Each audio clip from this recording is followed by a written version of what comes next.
Evening. నమస్కారం వెంకటకృష్ణ గారు. Yeah, ఎలా ఉంది, ఎలా ఫీల్ అవుతున్నారు, వాతావరణం ఎలా ఉంది? వాళ్ళు అమిత్ షా వచ్చారు, అఫ్ కోర్స్ ఎన్నికల సభలాగా జరిగింది. మన ప్రధానమంత్రి గారు వచ్చినా ఇంకోటి వచ్చినా అవన్నీ యాక్టివిటీస్, గవర్నమెంట్ యాక్టివిటీస్ లాగానే మనకు కనిపిస్తాయి. కానీ ఇప్పుడు అంతా ఎలక్షన్ మూడ్ వచ్చేసింది కదా. సో ఈ పరిస్థితి చూసినప్పుడు మీ అంచనాలు ఎలా ఉన్నాయి? యా వెంకటకృష్ణ గారు, నిజంగా కూడా భారతీయ జనతా పార్టీ గత 10 సంవత్సరాలుగా చూసుకుంటే అది ఆ గ్రోత్ అనేటువంటిది లాస్ట్ 5 years లో చాలా చక్కగా గ్రోత్ కనిపిస్తోంది. ఇందాక కూడా మీరు చెప్పినారు, ఓటు పర్సంటేజ్ పెంచుకున్నాము, ఊహించిన దానికంటే తెలంగాణలో అసెంబ్లీ ఎన్నికలు జరిగినప్పుడు కూడా 8 స్థానాలు, ఊహించని స్థానాలను గెలుచుకున్నాము. ఇప్పుడు ఎంపీల విషయంలో కూడా 2019లో ఎవరు ఊహించలేదు ఒక 4 స్థానాలు భారతీయ జనతా పార్టీకి వస్తాయని. ఆ తర్వాత జరిగిన బై ఎలక్షన్స్ లో కూడా భారతీయ జనతా పార్టీ గెలుపు అనేటువంటిది అందరినీ కూడా ఆశ్చర్యానికి గురి చేసింది. ఇవాళ రాబోయేటువంటి లోక్సభ ఎన్నికల్లో కూడా ఖచ్చితంగా 10-12 సీట్లను గెలుచుకొని తీరేటటువంటి వాతావరణం తెలంగాణ రాష్ట్రంలో ఉంది.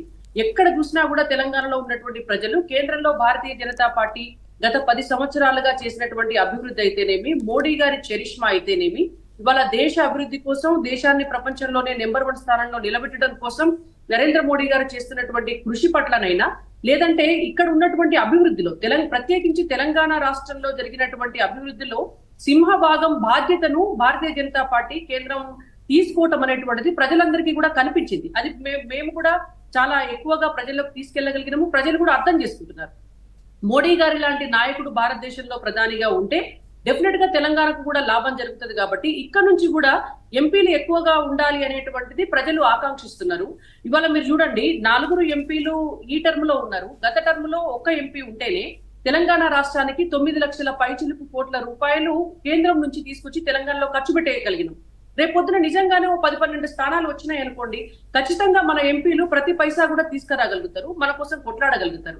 అండ్ ప్రజలు ఎప్పుడు కూడా వెంకటకృష్ణ గారు, మనందరికీ కూడా తెలిసిందే, గత అసెంబ్లీ ఎన్నికల్లో మీరు చూడండి, రాష్ట్రంలో కాంగ్రెస్ పార్టీ అధికారంలోకి వచ్చే వాతావరణం ఉంది అని అనుకోగానే చాలా పర్సంటేజ్ ఆఫ్ ఓట్స్, అంటే న్యూట్రల్ ఓట్ బ్యాంక్ కావచ్చు, లేదంటే ఇతర పార్టీల అభ్యర్థులు ఎవరైనా 3వ స్థానంలో ఉంటారు అని అనుకున్నటువంటి చోట కావచ్చు, మొత్తం ఓట్ పర్సంటేజ్ అంతా కూడా కాంగ్రెస్ వైపు కి ట్విల్ట్ అయింది. కాంగ్రెస్ పార్టీ అధికారంలోకి వచ్చింది. అంటే అధికారంలోకి ఎవరు వస్తారు అని అనుకుంటే ప్రజల మూడు కూడా అటు మారుతుంది. అట్లనే ఇవాళ కేంద్రంలో కూడా భారతీయ జనతా పార్టీ అధికారంలోకి వస్తుంది అనేటువంటిది చాలా క్లియర్ గా దేశమంతా కూడా ఆ వాతావరణం వచ్చేసింది. 400 పైచిలుకు స్థానాలను బీజేపీ గెలుచుకోబోతోంది.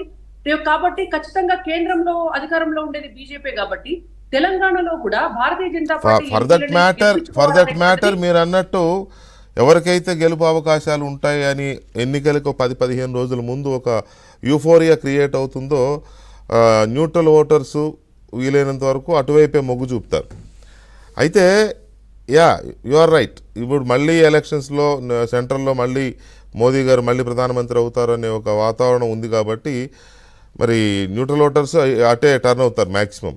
తెలంగాణలో ఎలా ఉంటుంది అనేది కొంత టిపికల్గా ఉంది అనేది అనలిస్టులు కానీ లేకపోతే సెఫాలజిస్టులు కానీ చెప్తున్నమాట. ఎందుకు అంటే నిన్నగాక మొన్ననే కదా కాంగ్రెస్ పార్టీ అధికారంలోకి వచ్చింది. ఇక్కడ అధికారంలోకి వచ్చింది 100 రోజులు అయింది, జస్ట్ 100 days.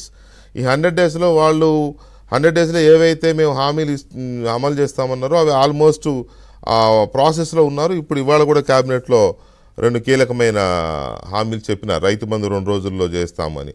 సో ఆ ఇంపాక్ట్ కాంగ్రెస్ పార్టీకి అనుకూలంగా ఉంటుంది. అఫ్కోర్స్ బీజేపీకి ఉండదని కాదు, కాంగ్రెస్ పార్టీకి ఎక్కువ అడ్వాంటేజ్ ఉంటుంది అనే ఒక ఇది ఉంది. దాని మీద వాళ్ళు ఏమంటారో చూద్దాం ఒకసారి. రామచంద్రారెడ్డి గారు, గుడ్ ఈవినింగ్.